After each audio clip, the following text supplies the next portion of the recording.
Hello. He has the best, that is the best like Zoom pre-video picture of anybody I've ever seen. We're already off to a great start. This is good. This is good. I love it. And I love our special guest to your left. Yes, to my left. Yeah.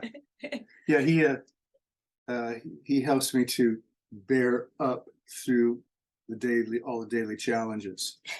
Thank you. And Work with me. and may I say, just as a programming note, I'm glad only one of you is Bear. Right. Amen. Amen. Man, this is going to be so much fun. If I can't get an in-person visit in, this is the next best thing. Thank you. Yeah, it's good. It's good to see your face and hear your voice.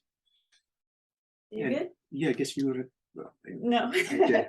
No, I'm not dressed appropriately for this. I just wanted to say hi to Bob. Yeah, you should. How you doing, sweetheart? Good to see you. It's awfully good to see you. Okay, you're set? You need anything? No, I think if he's happy on that end, then I am. we'll just kind of rock on here, baby. So, Okay. I actually bought this at a little junk store. I haven't filled it in yet, but I always thought I would just do the, Yeah, that's making me feel downright official right now, man. So, all righty. They're going to limit us to 40 minutes, but that ought to be plenty of time. Well, I was planning on sharing vast excerpts from War and Peace, but since you kind of put a crimp in that, You could maybe just summarize a little bit. Then there was war, and then there was peace. Okay. yeah, it's just another reminder that people need Jesus. You see how God plans. That's funny. All right. We'll kind of start here officially. Okay. These days, David Letterman has a show on Netflix, and the title of the show is My Next Guest Needs No Introduction. And I'm going to shamelessly steal a page from that and tell you that that's exactly the friend that I have in front of me right now on the other side of the screen, Randy Stonehill. I knew of Randy long before I was blessed to know him personally and call him a friend. There's so much that can be said that I'm not going to say it. I could spend the next 20 minutes giving him an introduction, and he could go get another cup of coffee or something. But I'm just happy to have a conversation. Randy's talking to us from his home in South Carolina, and good afternoon, sir. How you doing? Doing right well, Brother Bob, and good to gaze upon your countenance. Thank you very much. In thinking about talking to you, is sometimes when you do this with friends, you sort of have to pose questions that you think you might know the answer to. Sure. So you can sort of stand in for the audience, and I'll be doing a little of that today. But I thought rather than totally go down the facts of a bio in a conventional sense, almost like a video version of a Wikipedia entry, what I wanted to at least start on was sort of like the musical biography of Randy Stonehill. Sure. And talk about how that developed. So a lot of these are Captain Obvious questions, but I think they would be great to talk about. When is your first memory of, perhaps even before having a guitar in your hand, of being conscious of and impressed by music? Did your family have a record player in the home? Did you sneak the radio into your room? How did that work when you were growing up? Yeah, my mom and dad loved music. They were both fairly musical. They played a variety of records, from classical music to a whole cross section of folk music, and I fell in love with folk music and stories and the guitar really back when I was, like 4 years old. And of course, if my mother, who has gone on to be with the Lord, I strongly suspect, if she was here, mothers being what they what they are like, she'd say, she tells a story, you know, there'd be, when we visit, you know, the old home back in the day, and you know, like when she first met Leslie, and you know, she said, you know, Randy, when he was, I can still remember walking through the living room, and we had American Bandstand on, and he was 2 years old. He's sitting in front of his TV, sitting in front of the TV, and I was so impressed that he would kick his little leg right with the beat of the band, and I thought, boy, there's something. This boy is wired in a very specific way, and I go, oh, okay, Mom. Now feel free to stop now. Thank you. But and then I mean I started you know singing folk songs that I was hearing in the house. I'd be on a swing set in the backyard, you know, singing, you know, everything from Harry Belafonte's Deo Deo to oh, I remember her telling me a story about a neighbor across the street was walking down the street, and he heard this voice behind him singing Davy, Davy Crockett, King of the Wild Frontier. And he looked back expecting to see someone taller and older, but it was actually me in this little coonskin cap that my dad had bought me. And I was singing as low as I could so I could sound, you know, manly. Like, was it originally? I know was it Fess Parker that sang it too, or not? I don't remember. I doubt that it was. I don't remember who. We'll have to look that up later. But yes, it was that low, kind of almost like that Thurl Ravenscroft kind of low voice, you know. Yeah, you know, it's kind of a country thing. Born on a mountaintop in Tennessee, killed him a bear before he was 3. You know, so anyway, I was in love with that, and then I started making guitar noises with my mouth, wandering around the house.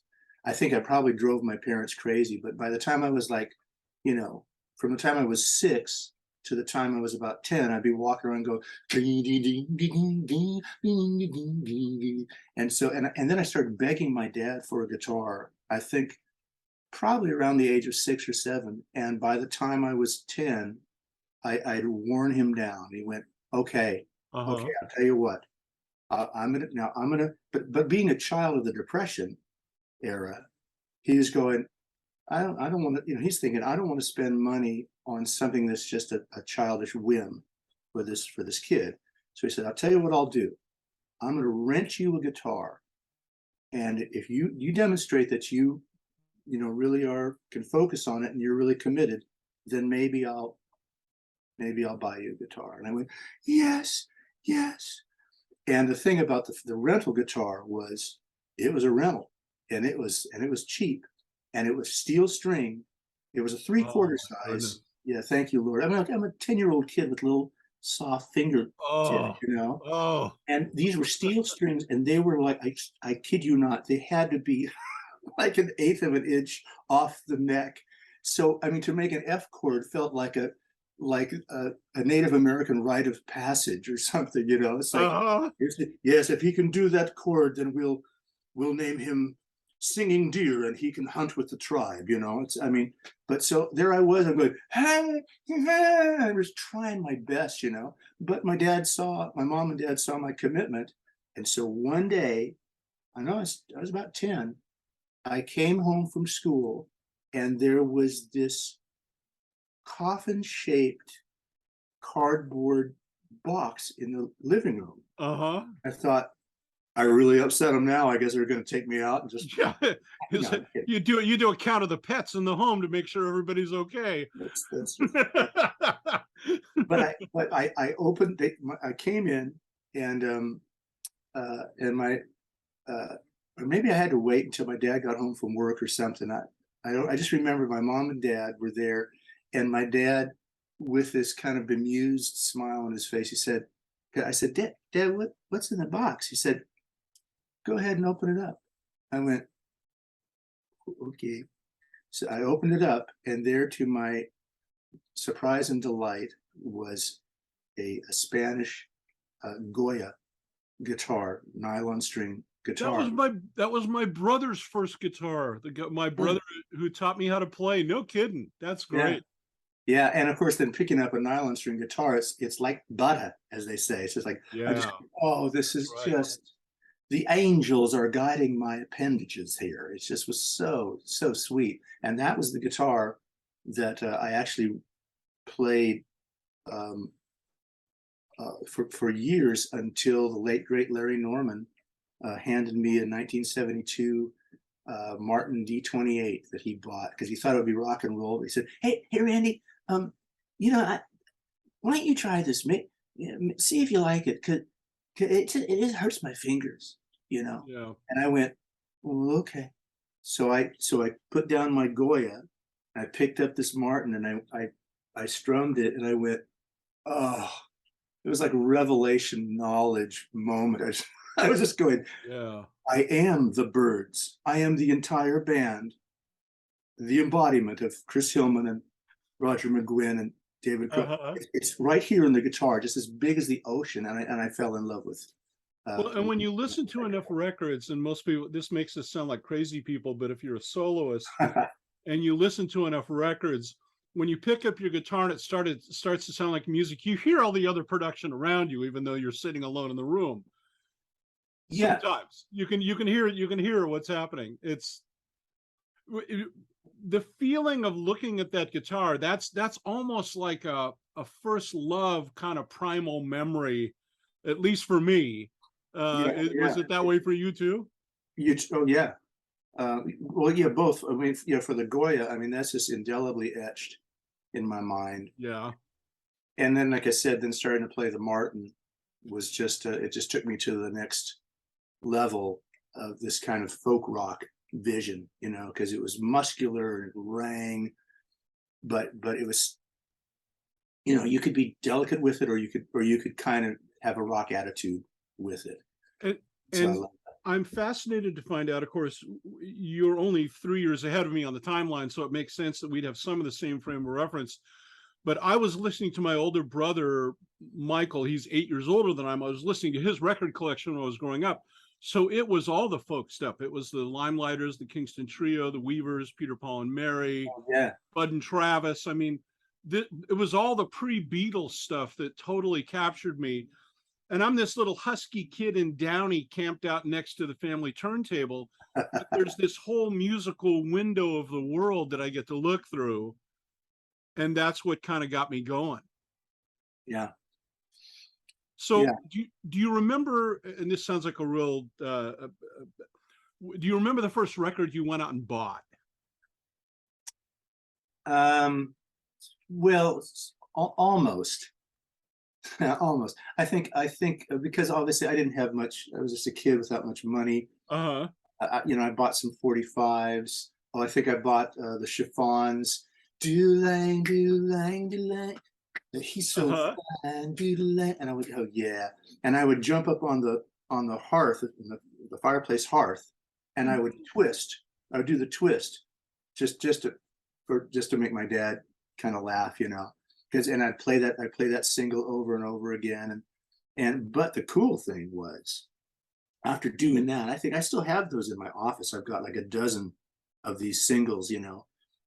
Bobby Boris Pickett, wasn't that him doing was that Monster Mash? Yeah, Monster Mash. Yes.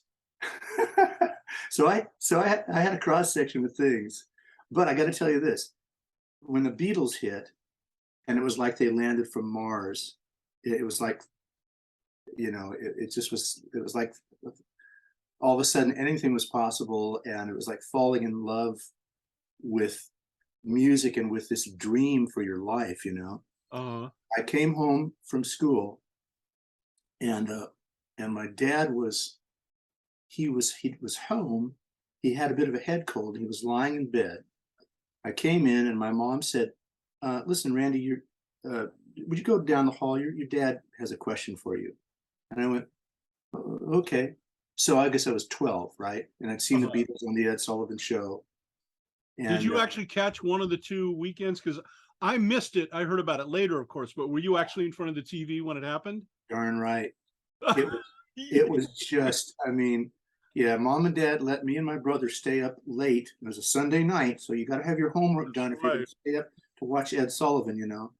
And man, it was just a revelation, glory moment. And I remember walking down, we watched it, and even my mom and dad, you could tell they weren't quite sure what to make of it.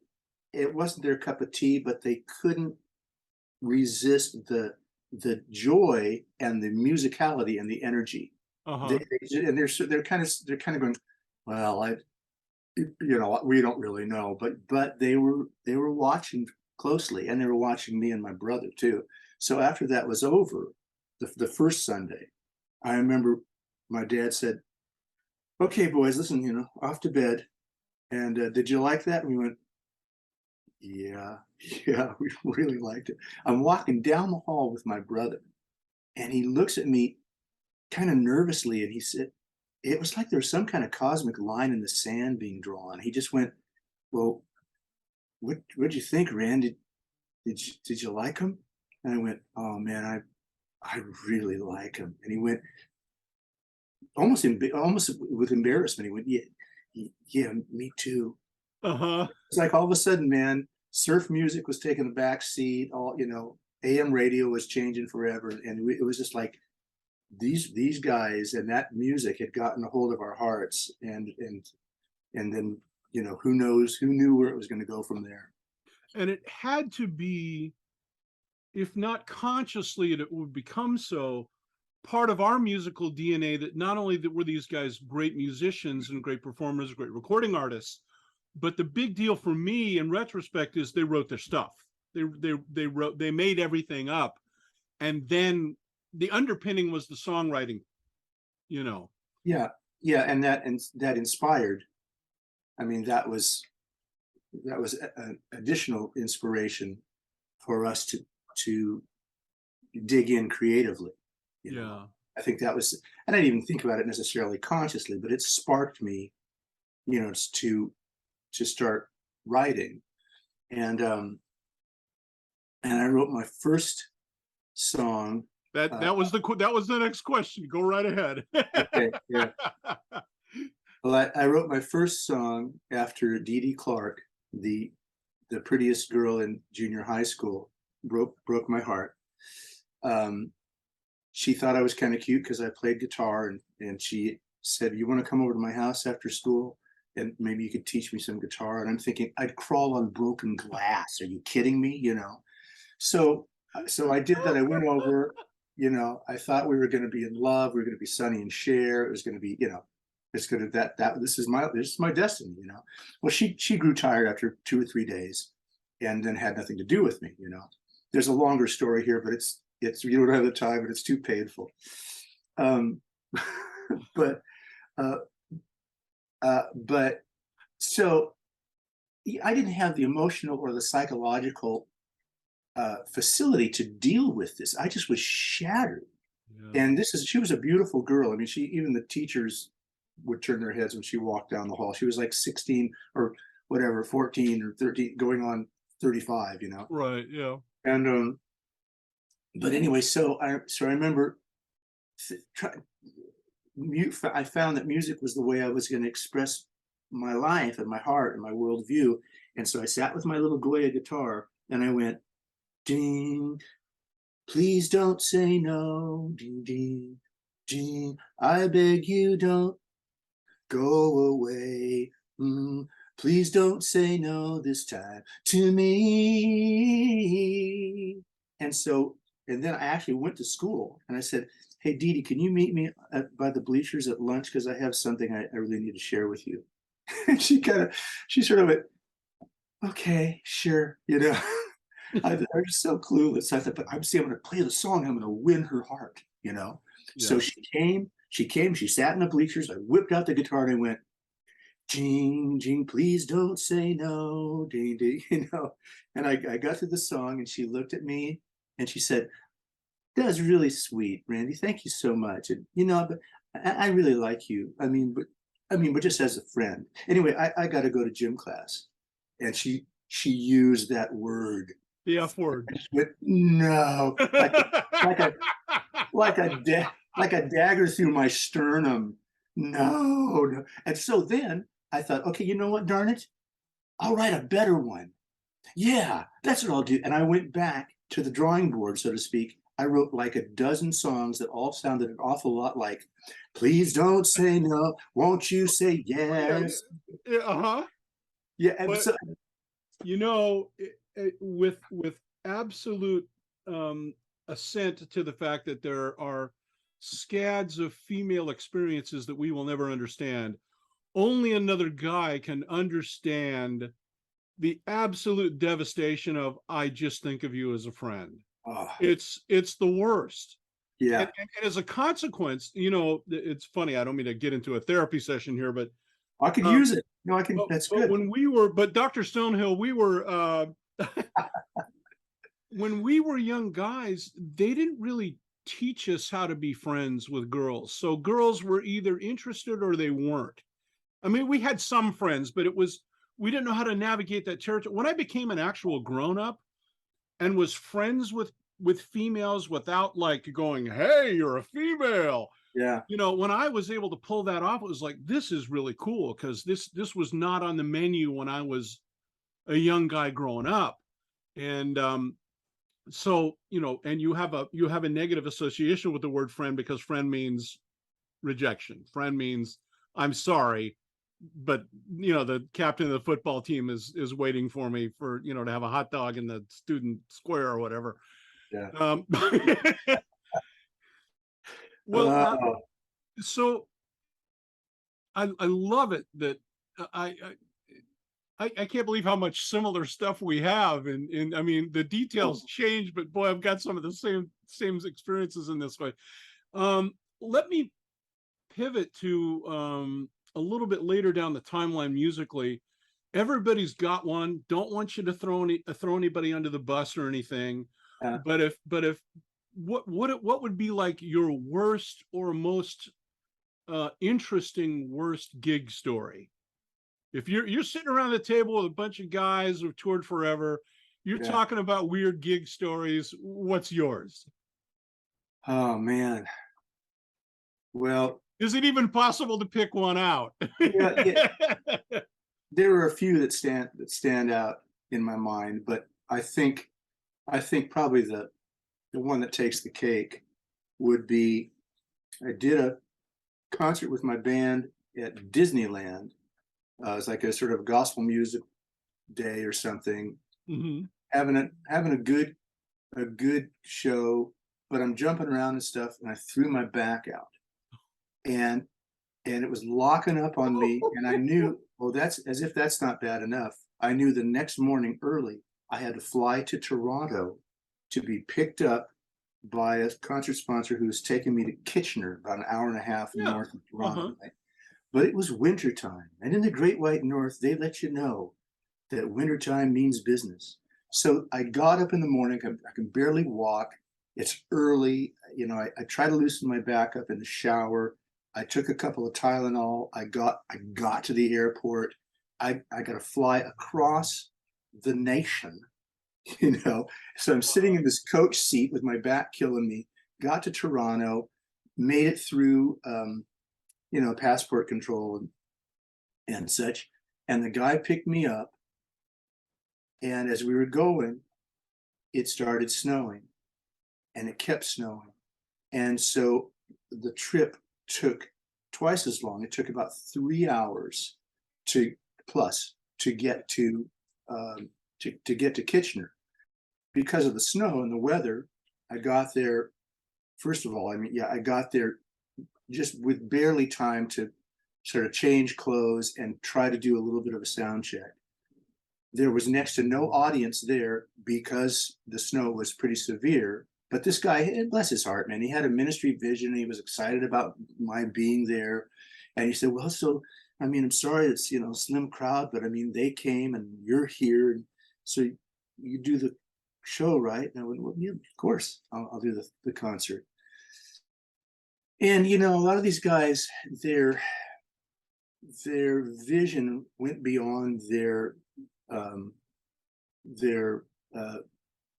their business sense. That's Okay. right. It's right. It's like I love your enthusiasm for me, but there's a part of me that sees the slow motion car crash waiting to happen here on with your finances or your vision for what we're going to do here, and you feel bad when you see that, and you can't really say too much about it. No, you feel bad for him, and you also feel maybe even worse for yourself. Yeah. So my back was so bad, I actually sat in a chair with a pillow behind my back, did the whole show, and for maybe 100 people or something. Uh-huh. And of course, I'm thinking that this guy, he's a brother. He wants to do this right. Surely he has some resources, or he's someone he's got some underwriters that will cover things if push comes to shove, right? Oh, yeah. So I finished the whole thing, and he thanks me, he gets me to my hotel. I collapse in bed. He gets me up the next day. I mean, I get up the next day to go back, fly all the way back to California, And he said, "Listen, brother, it was things were real hard last night, and I can't really, I'm sorry, but I don't have the money to pay you." And I'm just biting my lip, going, "Randy, trust God, be a servant. Don't throttle this guy, And so I said, "Oh, well, listen, I understand. And I'll tell you what, but why don't we just work it out? We'll work it out whereby maybe you just pay me in increments, okay? Just even $50 a month, whatever you need to do." And he went, Sure, right. "Thanks, bro. Oh, okay." I got one $50 check. In Canadian money? That's right. Did they have to add insult to injury? Yeah, I got one check for $50. Never heard from him again. Randy, I've only had a couple experiences like that, but a lot of these guys, I have breakfast every Tuesday with a bunch of musician pals, Billy Batstone and Bob Soma and Bugsy and John Ferraro, different guys like that. Mm-hmm. And we have joked about forming a production company called Hey Bro Productions, because when the word brother or hey bro comes up after a concert in what would normally be what we would call in the trade sort of like a settlement time, you're in trouble. Yeah. When it's like, "Hey brother," and you can see it coming, it's like, oh no, yeah. this is about to be awkward. And thankfully, I mean, over the hundreds of times we've done this, and you thousands, thankfully those stories are in the minority, but when they happen, they're pretty memorable. Yeah. And they do teach you about what's valuable, who you trust. Yeah. And I've even had, Leslie and I were like the Gypsies for Jesus until COVID hit. We were on the road. Oh, you guys were, it's like, I want to be like that when I grow up. You guys are great at this when you're out there doing it. I just remember her telling me on some of these hard nights when there was a train wreck like that, I'm exhausted. I'm sitting in the car. We're driving to the next place or to the hotel. And I'm just trying to work on my attitude, because I'm just going, really, is this how Christians and adults should do business? I did my part, and but she's so sweet and she's so wise. She looked at me, she went, "Honey, the Lord will make this up somewhere down the road." And I'm thinking, yeah, but it's not tonight. And I'm just really irritated, It kind of shames me into trying to be more spiritual. Yeah. But then she's right. We'd be in some other situation, sometimes like a little house concert where you thought they're going to give you $1.380 and donuts or something. Yeah. And the guy goes, "You know what, man? I was watching you, and the Lord told me, listen, you're supposed to have this." And it's a check that not only covers that night, but makes it made up for the night where I took it on the chin. And it just kind of it sort of shames and humbles you in a good way. I kind of look up at heaven. I go, I'm sorry. I'm sorry when I become a spiritual wimp. I apologize. Yeah, boy. Well, listen, I've got this little splash screen that tells me Zoom is telling me how much time I have left, which is about 10 minutes. I want to get to talking before I pester you with a bunch of quick questions at the end, almost like a bonus question round. I want to talk a little bit about There's a Rainbow Somewhere, which is this wonderful project that I'm so honored to be a part of that started. It's basically a celebration of you and your music, 50 years at this. How did this come about? And now that it's all done and it's got to be fun to contemplate. I mean, it's a pretty impressive guest list on this album. It's And thank you once again for being a part of it and for doing such a beautiful job with First Prayer. And I mean that. It's really, really sweet, man. You and Nancy, and then the cello player, Phil Keggy, doing us the production. Phil brought it on home here for us, I think, as he always does. I was gonna say, doesn't he always? Yeah. Yeah. It was, the genesis was some people in my circle started talking about this mile marker, and they said we should celebrate God's faithfulness and what he does with music and Randy's journey, and what should we do? There's a pastor that you probably know named Mike Sayers, who called my best buddy, who used to be my manager, called Ray Ware. Yeah. And he said, well, what should we do? And they hit upon the idea of a compilation project, reaching out to various artists who had been impacted by the history, and asking them to pick a song and put this thing together.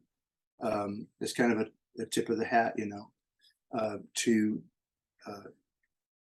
me, but also more importantly, just to what God does with music. Well, yeah. Because he touched them through these songs.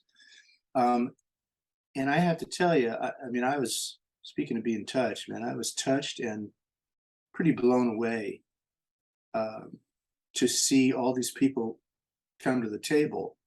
And my only capacity there, so to speak, was just as an unofficial backseat kind of co-executive producer. Right. In that Tom Galata, who was the executive producer and he was working with Terry Taylor, he would just come to me and say, is there an artist that you can think of that you'd like to contact? And if so, do you have a few song options? And so I was just sitting in the back seat with a big smile on my face watching this thing happen. And then it blew up, to my surprise. Yeah. I was so surprised to see how, and reminded about how God impacts the heart and the artistic trajectory, the spiritual trajectory of people through music. And so people came to the table and I was going, I didn't know like Ashley Cleveland knew my stuff, or I didn't know that, Buddy and Julie Miller would even want to do this. They're pretty busy folks, Yeah. So it blew up to a double disc. I think is it 22, 23 cut. Yeah, it's a very generous selection of music. Yeah. And it's diverse and it's beautiful. I'm delighted.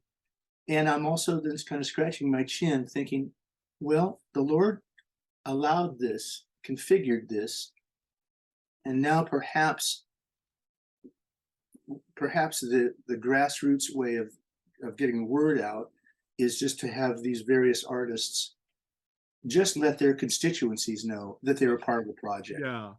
Just as simple as that. So now I'm sitting here, watching the project being ordered online and stuff, and just trying to figure out what is good, what's the wisest stewardship to bring visibility to the project. Yeah. Well, I mean, I know I'm affirming what a lot of people have said before me. With all the usual and proper disclaimers of who gives the gifts, who does the deep ministry work, the Holy Spirit, all the things that we are not responsible for, but we get to be a part of or to collaborate with the Lord. Having said all of that, it is completely right and proper that we say, thank you, Randy Stonehill, for your faithfulness and for your artistry. And it's completely appropriate that we do our best to interpret some of those songs let people hear them in another setting. If you do your job right with a cover version, Mason Williams had a wonderful quote about this. He said, when you listen to the original, you listen to the remake, and then you listen to the differences between the two. And and in those three things, there's a real joy in doing this sort of work. And not only as a participant, which is just a blessing and an honor, but just as a guy who loves music, loves you, it was just a pleasure to be a part of. So Thank you. I know it's awkward sometimes to accept those thanks, and you want to, because you don't do this work unless you have an ego. So we try to keep that in the proper place and not let the tail wag the dog and all the other stuff we think about. Yeah.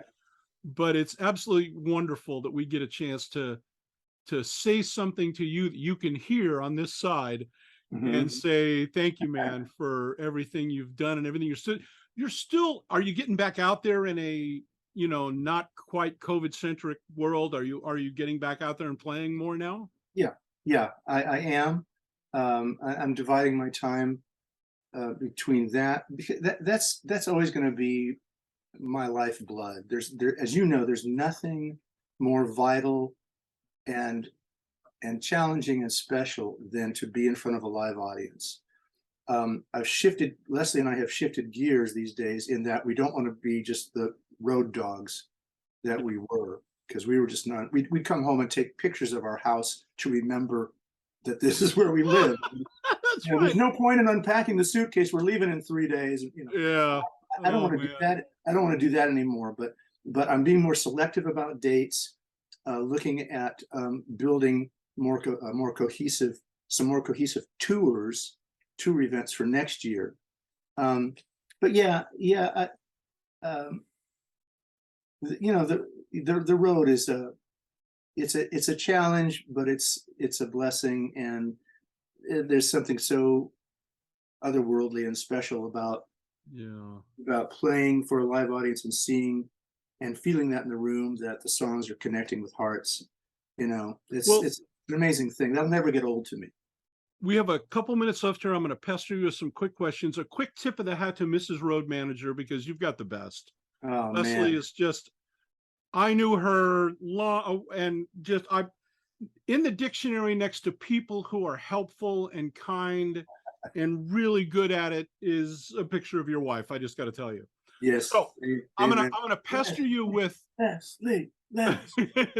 I'm going to pester you with what I call the quick tiger beat questions, completely stupid questions about you. Favorite sandwich? If truth be told, if truth be told, then lies be frogs. That's how Leslie. Leslie makes a wonderful tuna sandwich with replete with water chestnuts. I mean, various things. Water chestnuts, crispy onions, and then she cuts grapes in half. A lovely taste. Can I just pick language and commit? A lovely taste juxtaposition. And so she sticks grapes in there, and she's got this really healthy, cool kind of dark bread. And man, I'm telling you, we could have a cottage industry here. Sandwiches are us. Yeah, I can see it now. We've had so much fun I'm gonna have to pester you in private with all the other weird questions I have. Randy, it's just been a pleasure to talk with you. I've heard stories that I've never heard before, and I love it. God bless you, my friend. And I hope to see you, as they say in acronyms, IRL, in real life. I hope to see you soon. Yeah, right back at you, buddy. Great spending